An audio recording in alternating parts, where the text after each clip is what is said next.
I'd like to start by giving you a little bit of background about me, who I am, where I come from, and why I believe that I'm, a particularly good choice for this seat.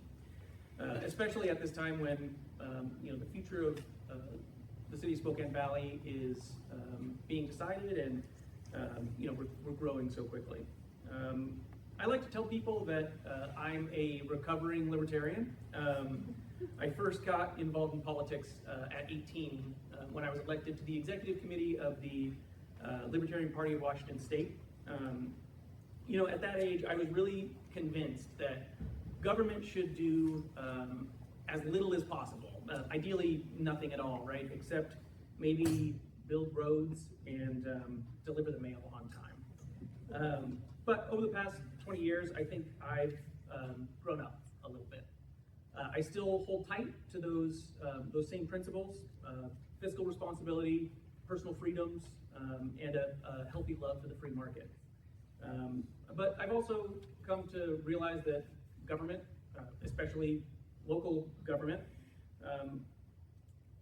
what matters most isn't ideology, right? It's leadership, responsibility, accountability, listening, and making sure that the problems we're trying to solve, we solve those problems with common sense and don't add more red tape. My family, we moved to Spokane Valley in 1989, and we did move here from Southern California, so we are one of those California families that moves up here, but I feel like we're grandfathered in at this point. My parents actually, they still live in the same house that they bought when they moved here. I went to Adams Elementary School, Evergreen Junior High, and graduated from Central Valley High School in 2006. I've seen the valley grow, change, evolve, and I've been here living through it the whole time. When I was growing up, my mom's full-time job was taking care of me and my older siblings, and my dad worked in manufacturing. First, he worked in the plastics industry, and then later in telecom. My parents taught me the value of hard work, whether that meant growing a lot of our own food in the summertime or cutting and splitting our own firewood for winter. When I was a kid, I didn't realize that those things were necessities. We had to do that.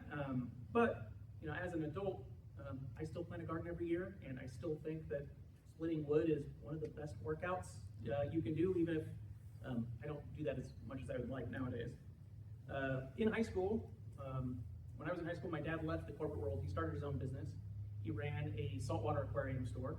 And that's really where I got my first taste of entrepreneurship. I learned how much work went into running a business.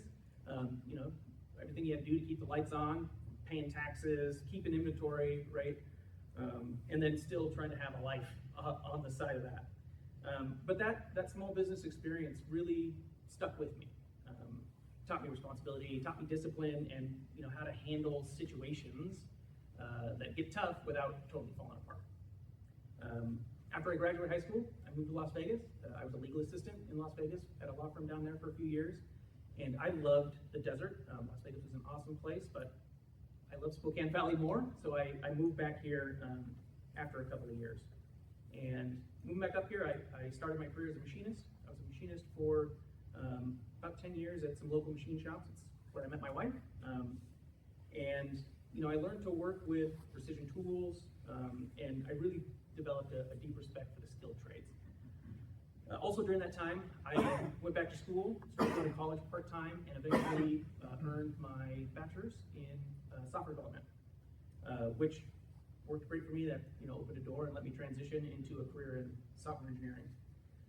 A few years ago, 4 or 5 years ago now, my wife and I and some friends started a small business called Litzer Sauce Company. We make hot sauce right here in Spokane Valley. And we've really grown that business from the ground up.